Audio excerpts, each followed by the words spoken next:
Hola, bienvenido a nuestro canal. Disfruta esta historia. El café se enfriaba en la taza cuando llamé. No por urgencia, por elección. Había calculado durante semanas el momento exacto en que esa llamada tendría el mayor efecto, y ese momento fue un martes por la mañana, mientras el sol entraba por la ventana del apartamento que por primera vez en 10 años era solo mío. Firmé los papeles de divorcio un viernes. No lloraste, dicen las películas. No es verdad. Lloré, pero antes. Lloré hace 3 años, sola en el baño de la segunda planta, con la puerta cerrada y el agua corriendo lo suficiente para que no se oyera nada desde abajo. Recuerdo que me senté en el piso de baldosa fría y estuve así durante casi 1 hora. No porque yo fuera débil, sino porque en ese momento entendí exactamente lo que iba a tener que hacer y entendí también el precio. Para ese viernes de la firma ya no quedaba nada por salir. Solo el papel, el bolígrafo y la mano que temblaba un poco. No por el divorcio, por lo que venía después. Él no. Estaba presente para recibirlos en persona. Me los enviaron por mensajería. Un sobre marrón, sin nombre en el remitente, que dejó el mensajero en la mesa del vestíbulo como si fuera un paquete cualquiera. Abrí el sobre con el mismo cuchillo con el que había cortado el pan esa mañana. Me pareció correcto. Así era como funcionaba todo lo nuestro al final. A distancia, por intermedio, sin mirarnos. Conocí a Rafael cuando tenía 29 años. Él tenía 34, y ya actuaba como si tuviera 50. No en la forma de caminar ni en la ropa, aunque eso también estaba ahí, sino en la manera en que entraba a una habitación asumiendo que todos le prestarían atención. Y lo hacían. Eso fue lo que me atrapó al principio. No sus ojos, ni su voz, ni ninguna otra cosa física, sino esa convicción absoluta de que el mundo gira alrededor de él.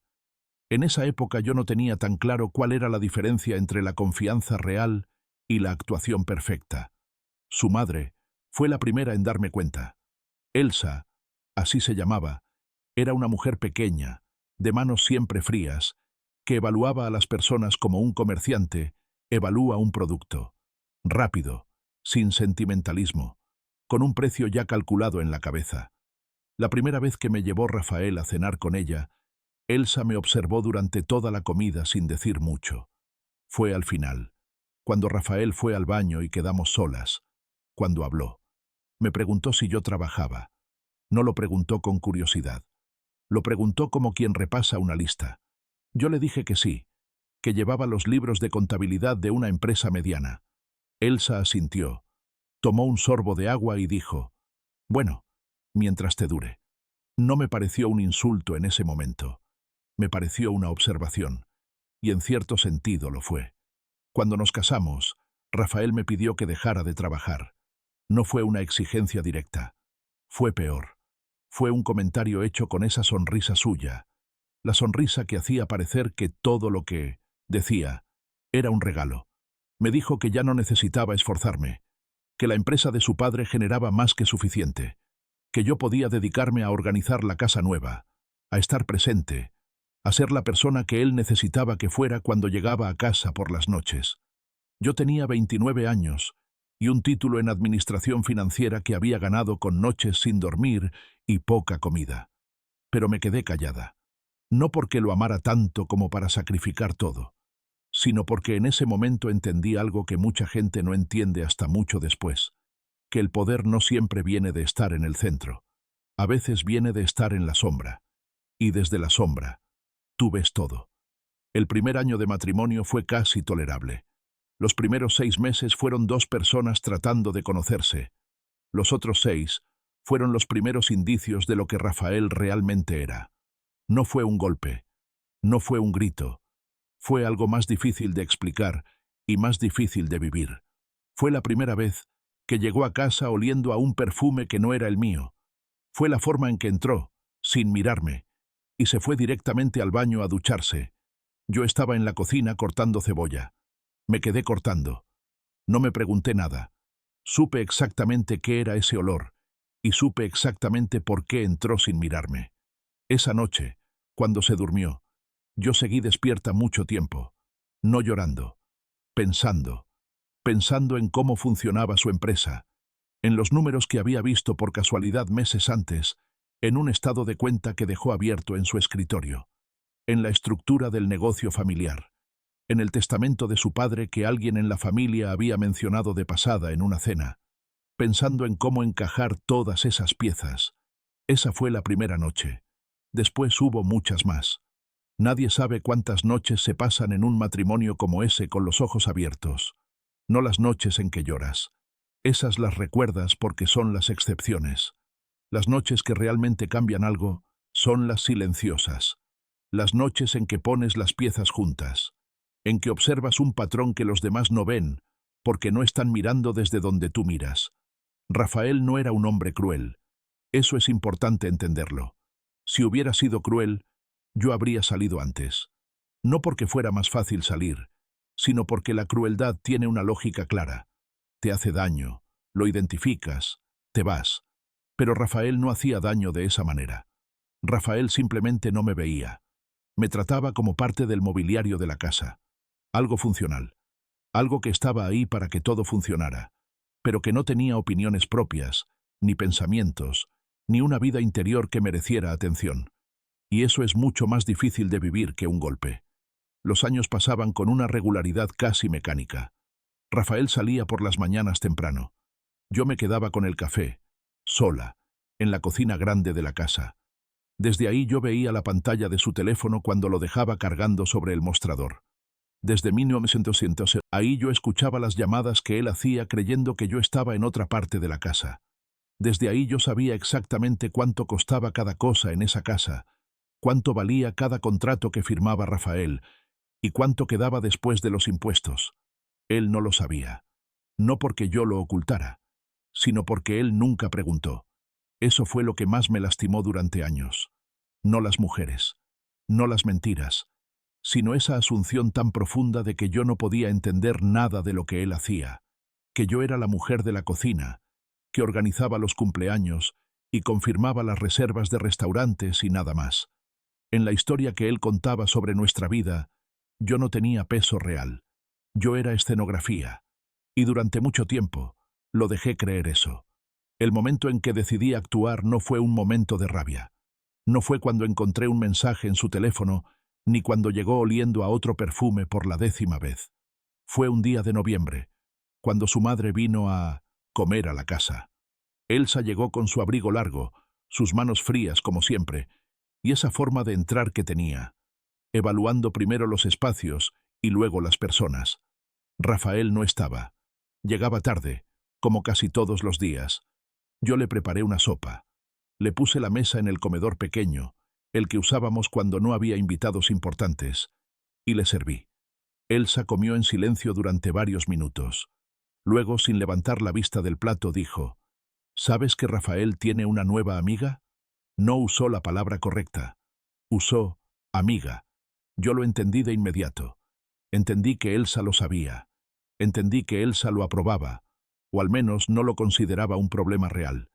Y entendí que me lo estaba diciendo no para advertirme, sino para ver cómo yo reaccionaba. No reaccioné. Le dije que sí, que Rafael me había comentado algo. Le sonreí. Le serví más sopa. Elsa se fue esa tarde sin decir nada más al respecto. Pero antes de salir en el vestíbulo, se detuvo un segundo y me miró de una forma que no había visto antes. No con desprecio, con algo más cercano a la lástima.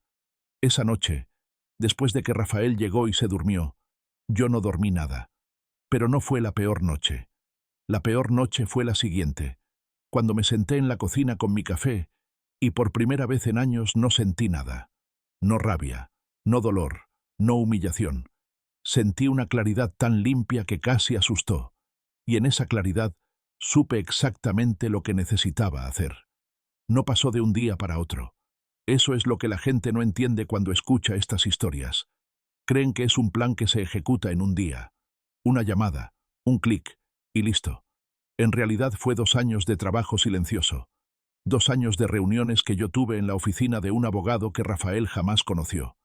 2 años de revisar documentos, reestructurar cuentas, crear entidades legales con una lógica que nadie en esa casa iba a cuestionar, porque nadie en esa casa entendía los números a ese nivel.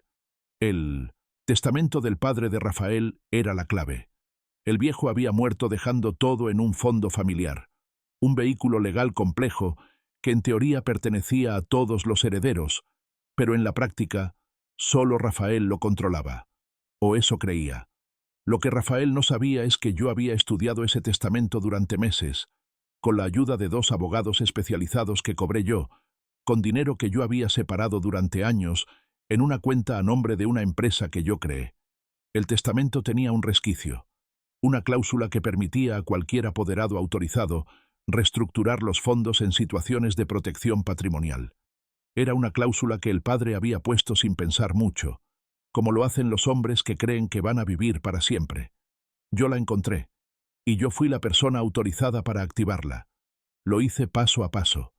Primero reestructuré los fondos en 3 cuentas separadas, cada una con sus propias condiciones de acceso. Luego cambié los apoderados.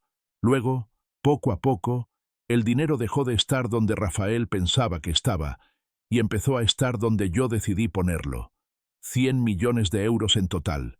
Esa era la cantidad real. Rafael nunca supo exactamente cuánto valía todo. Él hablaba de los negocios con esa vaguedad cómoda que tiene la gente que hereda y nunca tiene que contar. Yo conocía cada céntimo.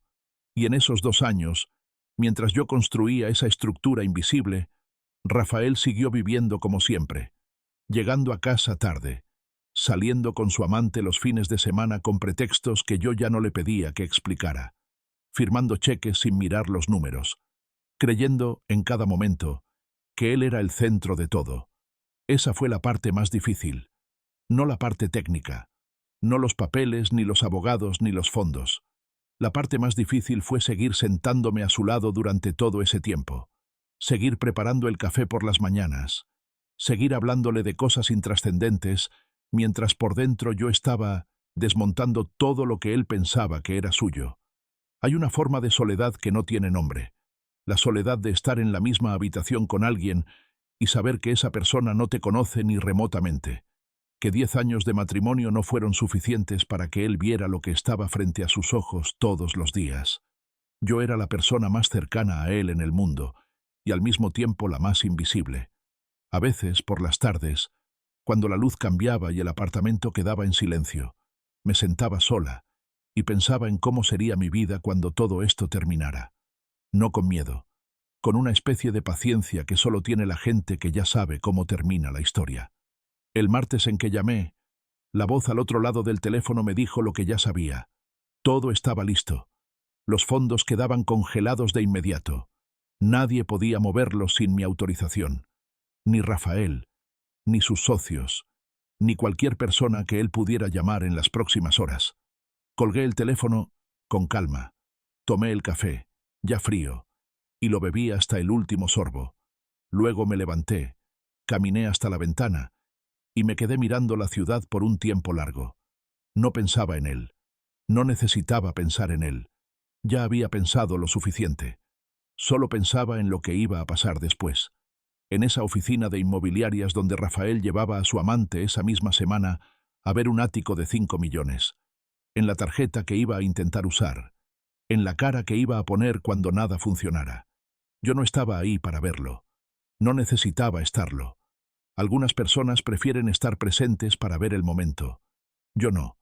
Yo prefiero saber de antemano cómo va a caer. Y eso, por sí solo, vale más que cualquier cosa que yo pudiera ver con mis propios ojos. Rafael se enteró de la mujer por las mismas razones en que se enteran de estas cosas todos los hombres que no están prestando atención. Por accidente. Un mensaje en la pantalla del teléfono que no alcanzó a borrar antes de 1900 que yo pasara por detrás de él en el pasillo. Un nombre. Solo un nombre. Nada más. Pero para mí fue suficiente. No fue ese día cuando actué, ni ese mes. Yo seguí caminando por esa casa como siempre, preparando el desayuno, confirmando las reuniones de Rafael, sonriendo cuando lo necesitaba sonreír. Pero algo cambió esa noche de forma permanente. Era como si alguien hubiera apagado una luz que yo no sabía que estaba encendida. No la apagué por rabia. La apagué porque entendí que ya no había nada que ver en esa dirección. La mujer se llamaba Sofía. Tenía 11 años menos que yo. Era alta, de pelo oscuro, y tenía esa forma de hablar que tienen las mujeres que saben que les prestan atención. Con pausa, con ritmo, como si cada palabra pesara exactamente lo que ella decidía que pesara. Rafael la conoció en un evento de negocios, aunque conocer es demasiado fuerte. Lo que hizo fue notarla. Y en la vida de Rafael, notar a alguien es casi lo mismo que poseerla.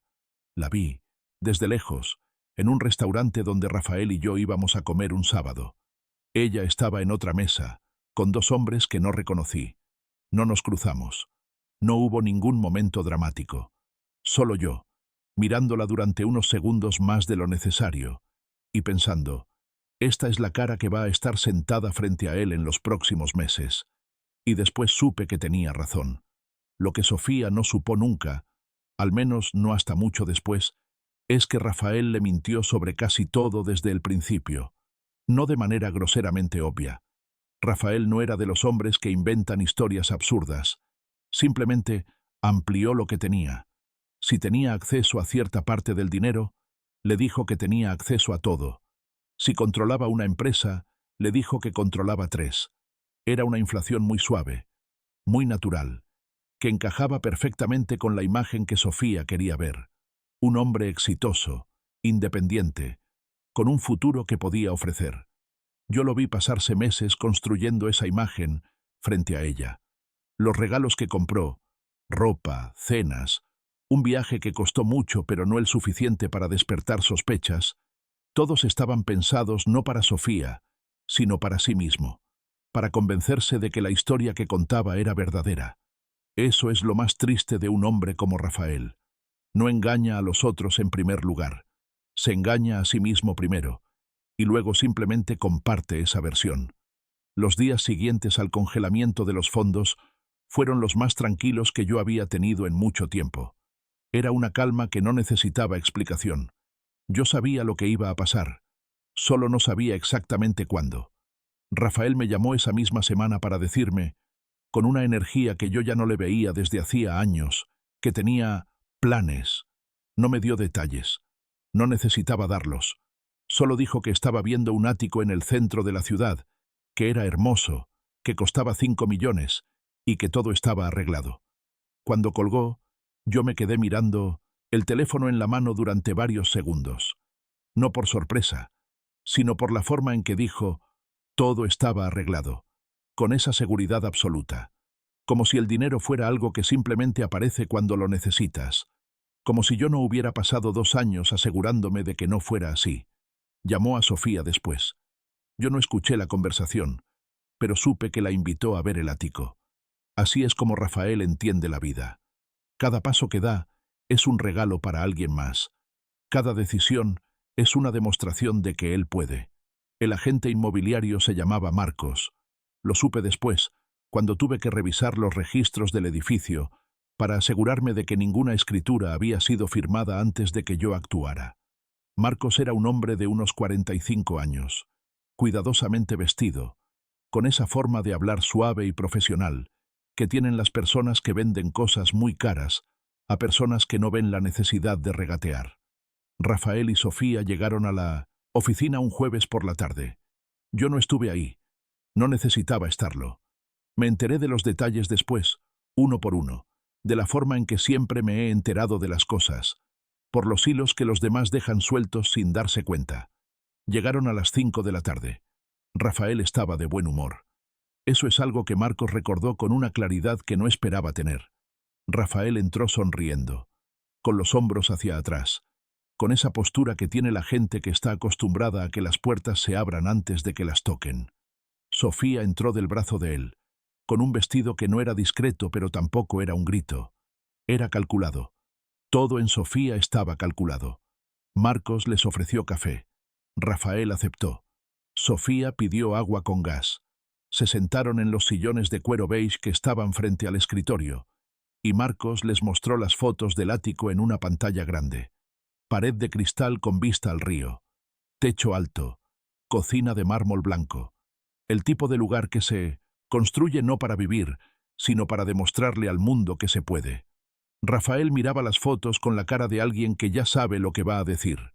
No en palabras, en la forma en que se inclinó hacia adelante, en la forma en que le dijo a Sofía: «Fíjate, te da la luz por la mañana», como si eso fuera un regalo que él estaba inventando en ese momento. Sofía se acercó a la pantalla, le tocó el brazo a Rafael, le dijo que era exactamente lo que necesitaban. Marcos, observando esa pequeña coreografía, supo en ese instante lo que siempre sabe cuando entra una pareja así, que esta venta iba a ser fácil. Y durante los primeros 15 minutos lo fue. Rafael habló de plazos, de mudanzas, de muebles que comprarían. Habló como alguien que ya se mudó en su cabeza y solo espera que la realidad lo confirme. Sofía lo escuchaba con atención genuina, de la forma en que escuchas cuando alguien te está contando un futuro que tú también quieres. Marcos les explicó el proceso con la paciencia profesional que tiene alguien que ha tenido esta conversación decenas de veces. La señal inicial, los documentos, la escritura posterior. Rafael asintió a todo. No hizo una sola pregunta sobre los números. Eso fue lo que más le llamó la atención a Marcos después, que un hombre pidiendo un ático de 5 millones no hiciera una sola pregunta sobre los costos. Solo dijo: «Dime cuánto necesitas ahora, y te lo doy». Marcos, con la cortesía que tiene alguien que no quiere parecer desconfiado pero que sabe que los números grandes exigen precaución, le pidió que pasara la tarjeta, solo para verificar, solo para confirmar que los fondos estaban disponibles. Rafael sacó la tarjeta del bolsillo con una fluidez que sugería que la sacaba así de todas las veces. Una tarjeta de débito corporativa, negra, sin logotipos que yo reconociera desde afuera de esa historia, pero que por dentro llevaba el acceso a una cuenta que yo había bloqueado hacía exactamente 6 días. El primer rechazo pasó tan rápido que casi nadie lo notó. Marcos pasó la tarjeta por el lector. La pantalla parpadeó. El número se procesó durante 3 segundos, 5 segundos, y luego apareció una palabra en rojo: rechazada. Marcos la miró otra vez. Se disculpó con una sonrisa profesional y la pasó de nuevo. Rechazada. Esta vez Rafael frunció el ceño. No con preocupación, con irritación. El tipo de irritación que tiene la gente cuando un cajero es demasiado lento. Le dijo a Marcos que probablemente era un problema técnico del banco, que lo sucedía a veces, que le pasara otra tarjeta. Marcos, discreto, esperó. Rafael sacó otra tarjeta. Esta no era corporativa, era personal. Rafael la extendió con la misma confianza con la que había extendido la primera. Rechazada. El silencio en la oficina cambió de temperatura. No fue un silencio de incomodidad social, del tipo que se rompe con un comentario sobre el clima. Fue un silencio que todos supieron que significaba algo, pero nadie supo cómo nombrarlo. Marcos se disculpó otra vez. Le pidió que revisara con su banco. Le ofreció agua. Rafael no la tomó. Se quedó mirando la tarjeta en su mano, como si la tarjeta pudiera explicarse a sí misma.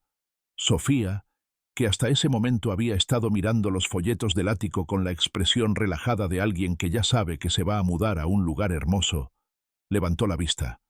Lo que pasó después fue el momento que le conté después a muy pocas personas, y que cada una de ellas recordó de la misma forma, como el momento en que la escena cambió de ser incómoda a ser imposible de ignorar.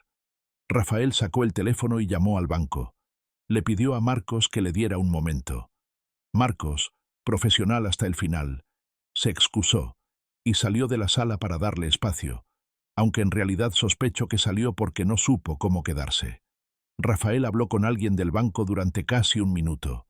Su voz bajó, de volumen al principio, como cuando uno espera que la persona al otro lado confirme que todo está bien. Pero el tono fue cambiando. Se fue poniendo más rígido, más agudo. La conversación terminó con Rafael colgando sin despedirse.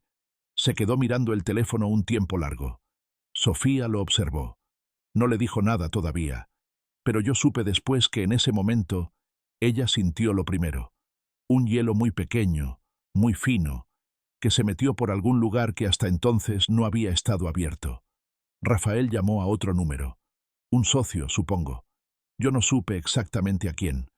La conversación fue más corta esta vez, mucho más corta. Cuando colgó, no se movió. Solo se quedó sentado en ese sillón de cuero beige, con el teléfono en la mano, y por primera vez en esa tarde, Sofía vio algo en su cara que no había visto antes. No fue rabia, no fue confusión, fue una cosa mucho más pequeña y mucho más peligrosa. Fue el momento en que alguien entiende que el suelo que creyó que era firme no lo es. Marcos volvió a la sala después de unos minutos, con otra taza de agua y esa sonrisa profesional, que es la única herramienta que tiene alguien en esa situación. Le preguntó a Rafael si quería intentar con otra forma de pago, si había algún malentendido con el banco.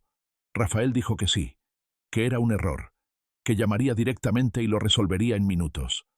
Marcos asintió. Le dio tiempo. Los minutos pasaron. Rafael hizo otra llamada. Y otra. Cada llamada fue más corta que la anterior. En la última, Rafael habló casi en murmullos, de la forma en que habla la gente cuando la persona que está escuchando no le dice lo que necesita escuchar. Sofía lo observó durante todo ese tiempo desde el otro sillón. Al principio no dijo nada. Después de los primeros 3 intentos, se cruzó los brazos. Después de los siguientes 2, dejó de mirarlo y se miró a sí misma, en el reflejo del teléfono apagado. Fue entonces cuando habló. No, lo dijo en murmullos. No lo dijo con la voz calculada que tenía para todo lo demás. Lo dijo con una claridad que llenó toda la sala, incluyendo los rincones donde estaba Marcos fingiendo revisar papeles. Me dijiste que eras millonario. No fue un grito. Fue peor que un grito. Fue una pregunta dicha como una afirmación. Una frase que no necesitaba respuesta porque la respuesta ya estaba en el aire, en el lector que había dicho rechazada 3 veces, en los minutos de silencio que Rafael había pasado mirando su teléfono como si fuera un objeto desconocido. Rafael la miró. Su cara no hizo lo que la cara hace cuando alguien te dice algo injusto o cuando estás en medio de un malentendido. Su cara no mostró indignación. No mostró, no entiendes, dame un momento. Su cara mostró exactamente lo que pasa cuando una persona no tiene respuesta y lo sabe. Palideció. Eso sí es verdad. No es un adorno literario ni una exageración. La sangre sube y baja según lo que siente el cuerpo. Y el cuerpo de Rafael en ese momento sintió algo que lo vaciaba por dentro. Le dijo a Sofía que era un error del banco. Le dijo que tenía las cuentas bloqueadas por seguridad. Le dijo que llamaría al director personal y que en 20 minutos todo estaría resuelto. Sofía lo miró. No con rabia, con esa expresión que tiene la gente cuando compara lo que le dijeron con lo que está viendo, y la diferencia es demasiado grande para buscar explicaciones. 20 minutos, dijo, y se quedó ahí, sentada, con los brazos cruzados, mirando la pared. Marcos, en ese punto, hizo lo único que podía hacer. Intentó salvar la situación con profesionalismo. Le dijo a Rafael que no había problema, que podían pausar la visita, que los áticos no desaparecen en un día, que cuando el asunto con el banco se aclarara, podrían retomar la conversación. Rafael asintió. Le dio las gracias. Pero sus manos, cuando se levantó del sillón, no estaban quietas. Salieron de la oficina sin decir mucho entre ellos. Marcos los observó desde detrás del escritorio mientras caminaban hacia la puerta. Le dijo después que en 20 años de trabajo inmobiliario no había visto algo como eso. Un hombre entrar como el dueño del mundo y salir como alguien que ya no sabe en qué mundo está. En el coche, según lo que supe después, no hablaron durante varios minutos. Sofía se quedó mirando por la ventana. Rafael marcó otro número. Otro. Cada llamada más desesperada que la anterior, aunque desesperada es una palabra que yo usaría solo para describir lo que estaba pasando por dentro. Por fuera, Rafael seguía siendo Rafael. El mismo hombre con el mismo pelo, el mismo traje, la misma cara. Solo que algo dentro de esa cara se había roto de una forma que no se repara fácilmente. Esa noche Rafael no durmió. No en el apartamento nuevo, porque no había uno. No en la casa que antes era nuestra, porque yo ya no estaba ahí. En un hotel. En un hotel de precio medio. Del tipo que pide cuando todavía crees que el problema es temporal y que mañana todo se aclara. Sofía no fue con él. Eso es lo que me dijeron después. Y eso es lo que yo suponía que pasaría. Cuando se bajaron del coche, Sin haber dicho apenas palabra durante todo el trayecto, Sofía se detuvo en la acera. Le dijo a Rafael que necesitaba ir a su apartamento, que llamaría mañana, que tal vez todo era un error y que con tiempo se resolvería. Usó las mismas palabras que Rafael había usado frente a Marcos. Es un error. Y esa es la forma en que funciona la mentira cuando pasa de una persona a otra. Se copia, se repite, se convierte en la única cosa que todos están dispuestos a creer, no porque sea verdad, sino porque la verdad es demasiado incómoda como para nombrarla esa noche. Rafael llegó al hotel solo, pidió una habitación, pagó con efectivo, porque las tarjetas ya no servían, y eso lo descubrió al intentar usar otra en la recepción. El recepcionista no dijo nada, solo le dio la llave. Pero hay una forma en que los trabajadores de hoteles miran a alguien que paga en efectivo cuando debería estar pagando con tarjeta corporativa. No es un juicio, es una observación. Y Rafael esa noche estaba tan sensible a cualquier cosa que lo observara que casi no pudo caminar por el vestíbulo sin bajar la vista.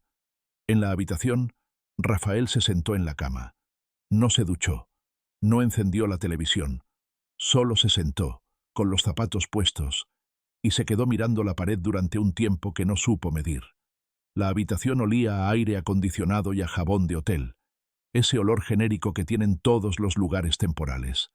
Era un olor que Rafael nunca había notado en los hoteles donde normalmente se quedaba. Los otros hoteles olían a algo más, a lujo, a expectativa. Este olía a lo que en realidad es, un lugar donde se pasan las noches que no encajan en ninguna otra parte. Esa noche hizo una cosa que no había hecho en mucho tiempo. Llamó a su madre. La llamada duró menos de 3 minutos. Yo no supe exactamente qué le dijo Rafael, ni qué le respondió Elsa. Pero sé cómo es Elsa. Sé que no le dijo, no te preocupes. Sé que no le dio consuelo fácil. Elsa es una mujer que evalúa rápido y habla poco. Y cuando habla dice exactamente lo que piensa, sin el filtro que tienen las personas que quieren proteger a las personas que aman. Elsa no protegía a Rafael de esa forma. Elsa lo observaba. Y esa noche, desde el otro lado del teléfono, sospecho que lo observó por última vez, sin encontrar nada que no hubiera visto siempre. Mañana no se aclaró nada. Pero eso ya es otra historia. Una que yo no vi desde cerca.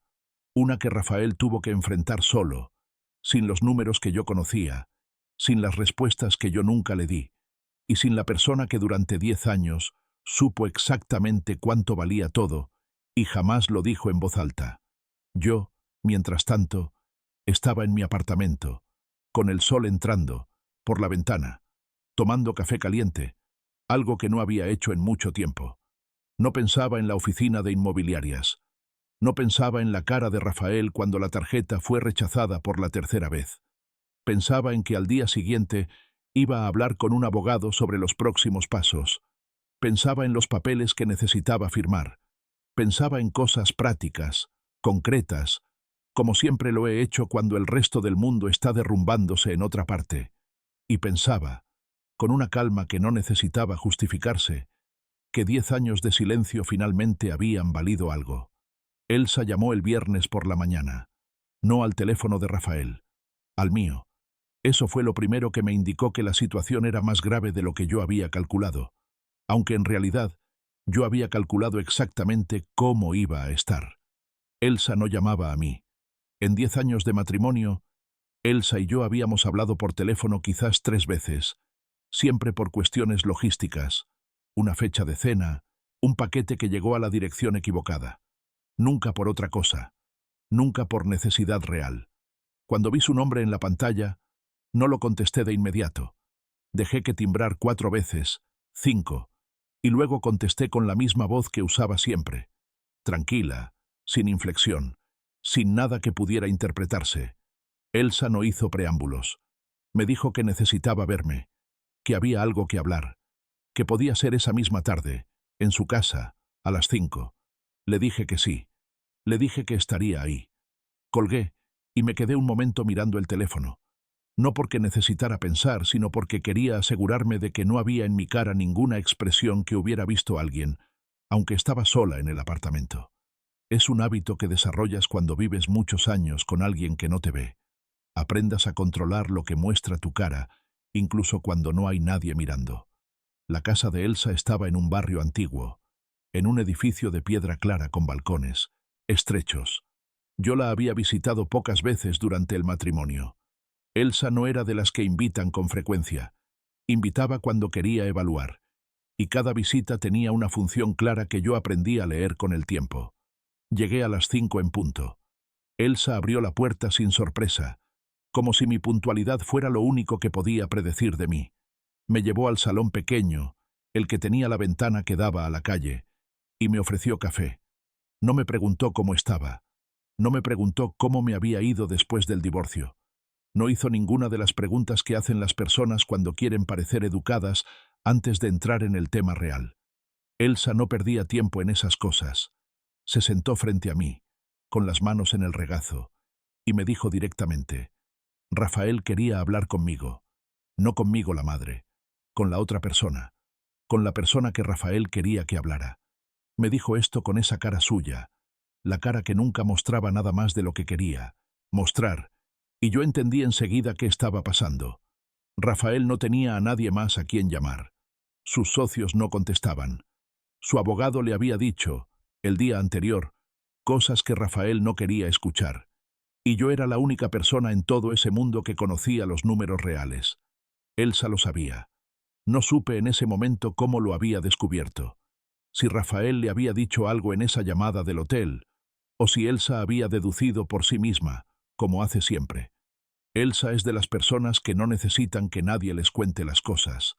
Las observan, las componen, las entienden antes de que alguien se tome la molestia de explicarlas. Le pregunté a Elsa dónde estaba Rafael en ese momento.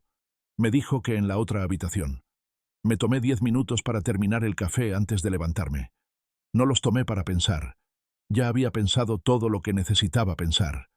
Los tomé porque en ese momento entendí que lo que iba a pasar en los próximos minutos iba a ser la única conversación real que Rafael y yo habríamos tenido en 10 años, y quería entrarla con la misma calma con la que había tomado todas las decisiones anteriores.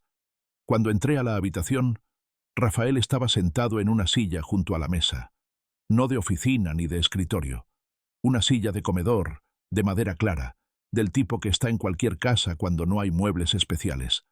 Tenía un vaso de agua delante de él que no había tocado. Me miró. Y fue la primera vez en mucho tiempo que Rafael me miró de verdad. No fue una mirada de reconocimiento, del tipo que tiene cuando entras a una habitación y alguien te ve. Fue una mirada donde por primera vez Rafael veía lo que yo siempre había sido, como si durante 10 años hubiera estado mirando un objeto sin forma, y de repente ese objeto hubiera abierto los ojos. No dije nada. Me senté frente a él. Elsa entró detrás de mí y se quedó de pie, en la esquina, como siempre hace cuando quiere estar presente sin ser parte de la cosa.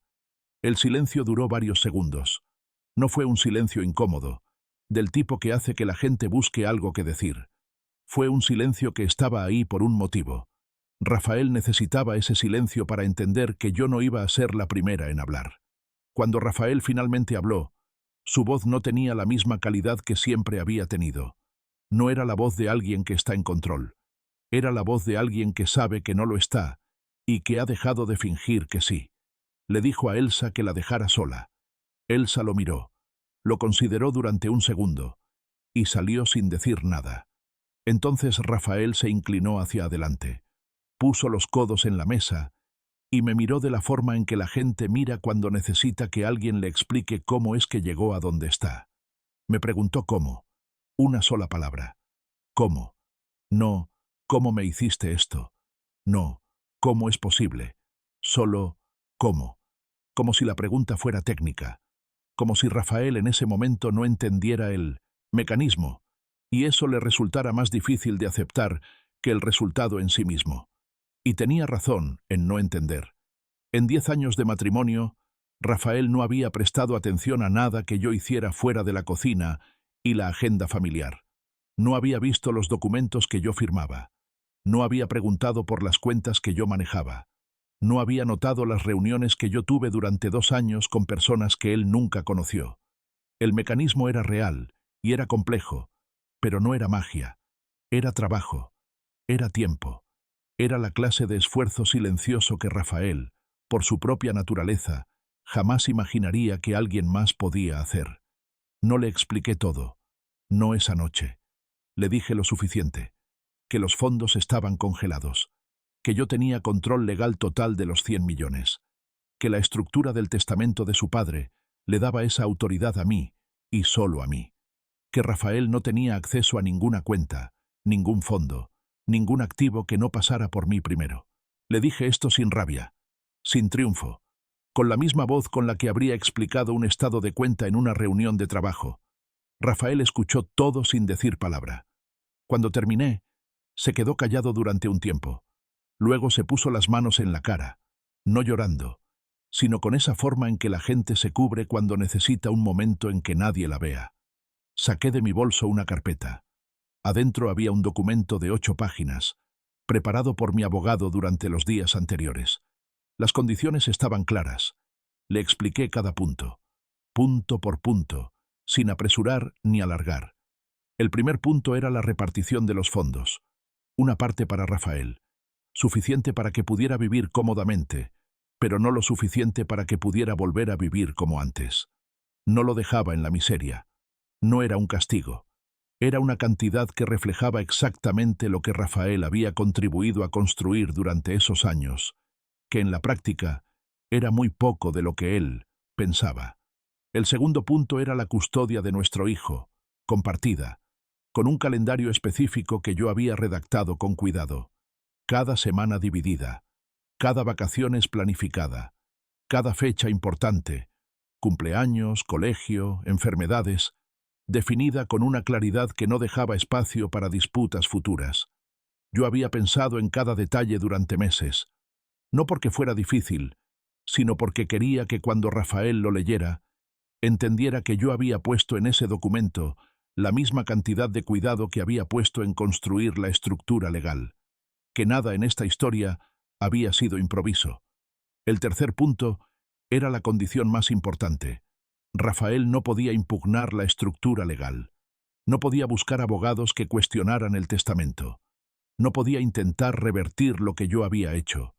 Si lo intentaba, los fondos se redistribuirían de una manera que lo dejara con mucho menos de lo que el documento actual le ofrecía. Esta condición no era, amenaza. Era información. Era la forma en que funciona un sistema legal bien construido. No necesita amenazar. Solo necesita existir. Rafael leyó el documento. Leyó cada página, cada párrafo, cada coma. Yo lo observé mientras leía y vi algo que nunca había visto antes. Rafael leyendo con atención real. En 10 años no lo había visto hacer eso. Solo firmar. Rafael firmaba cosas sin leerlas porque siempre había alguien que le explicaba primero, y él confiaba en esa explicación sin cuestionarla. Eso es lo que hace la gente que hereda. Confía. No porque sea inteligente, sino porque nunca ha tenido motivo para no confiar. Esta vez no había nadie que le explicara primero.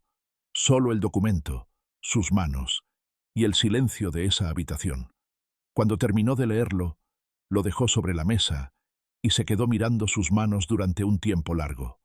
Sus manos, que siempre habían sido las manos que firmaban, que extendían, que tocaban los hombros de las personas que estaban cerca. Esas manos en ese momento no sabían qué hacer. No le dijo que no. No le dijo que necesitaba tiempo para pensarlo. No dijo nada de ese tipo de cosas que dicen las personas cuando están negociando. Solo me miró y dijo, ¿sabías desde el principio? Le dije que no. Eso fue verdad. Al principio no supe. Al principio solo supe que algo no encajaba, que los números no cuadraban, que la estructura del negocio tenía grietas que Rafael no veía porque no quería verlas. Fue un proceso largo. Fue mucho trabajo invisible. Fue muchas noches sin dormir. Muchas reuniones en oficinas que Rafael jamás conoció. Muchas decisiones que tomé sola, sin nadie que me dijera que iba por buen camino. Le dije todo eso, poco a poco, sin dramatizar ni minimizar.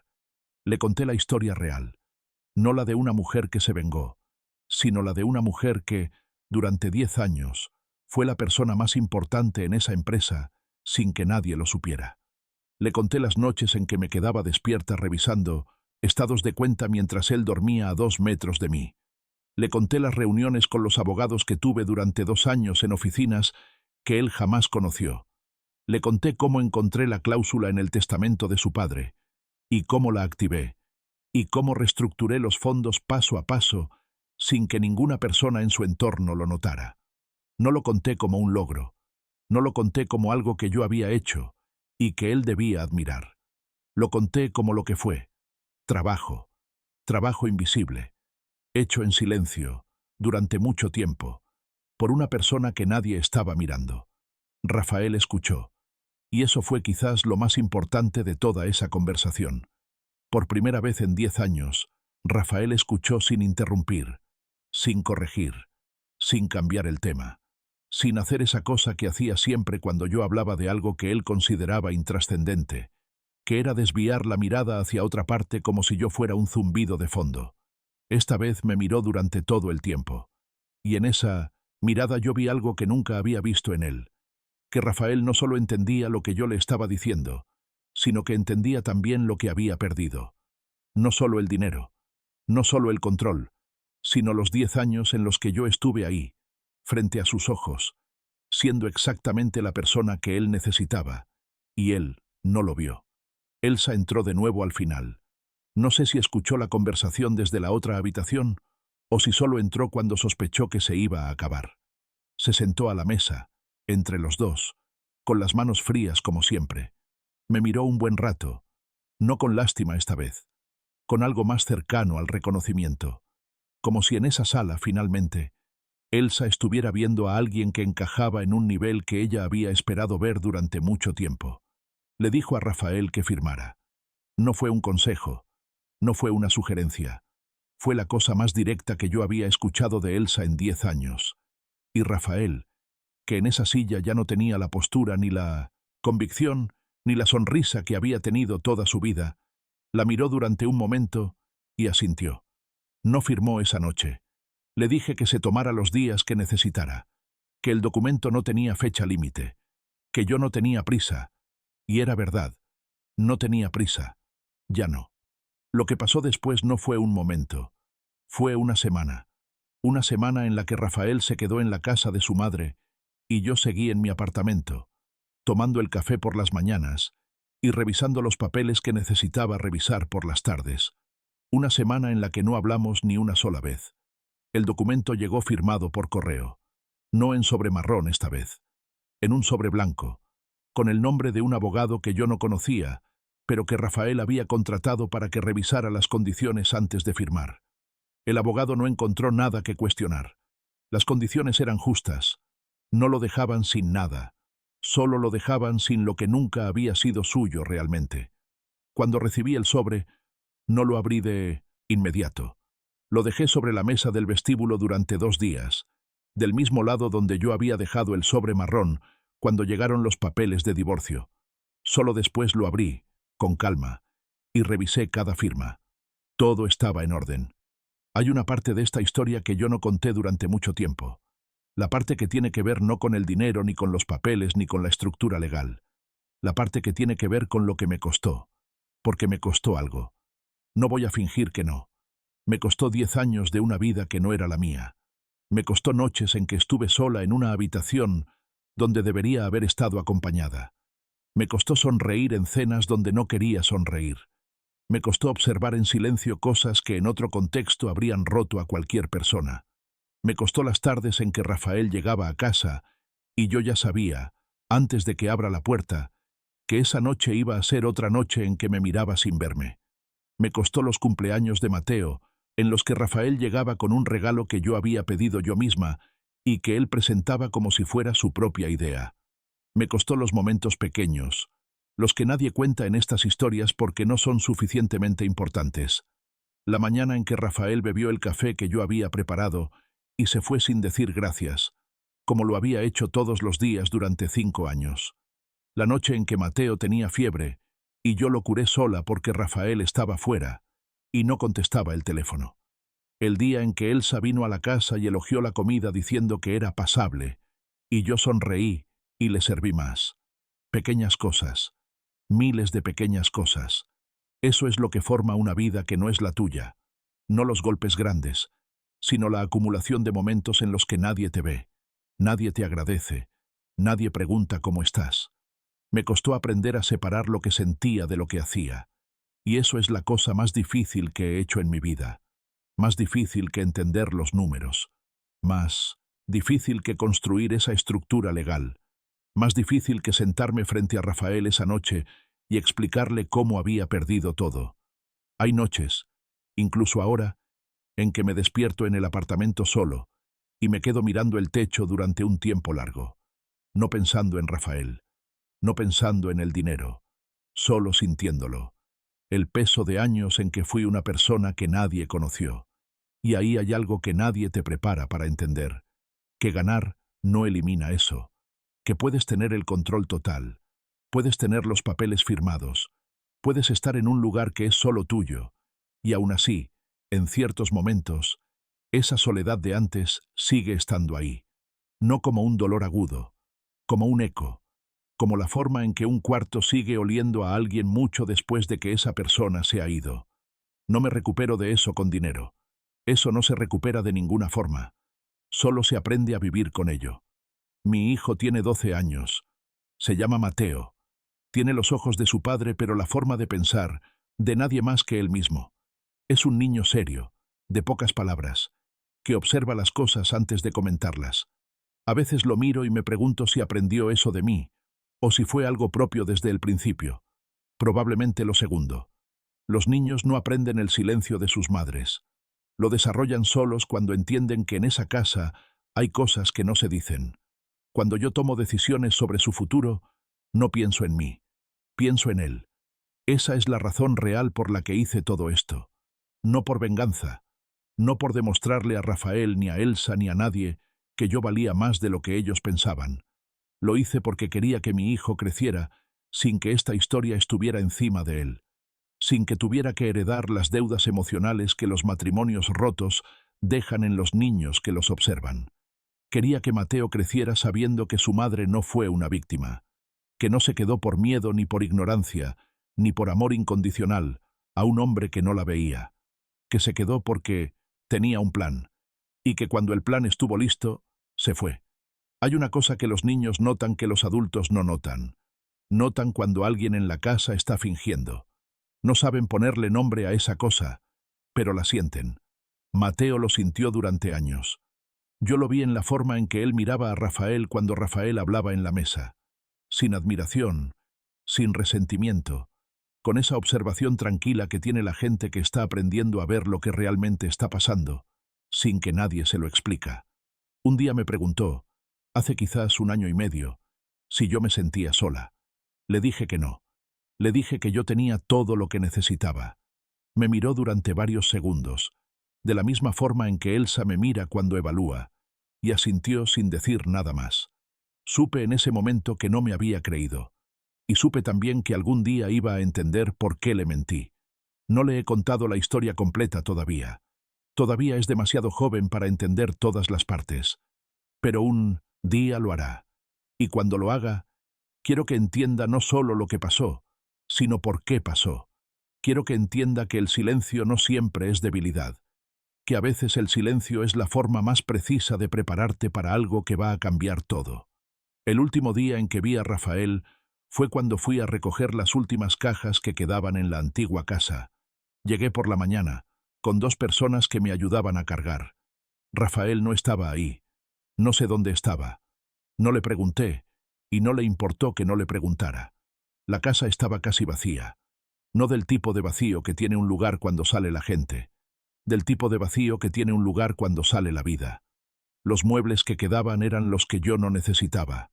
La mesa grande del comedor donde habíamos cenado durante años sin decir nada importante.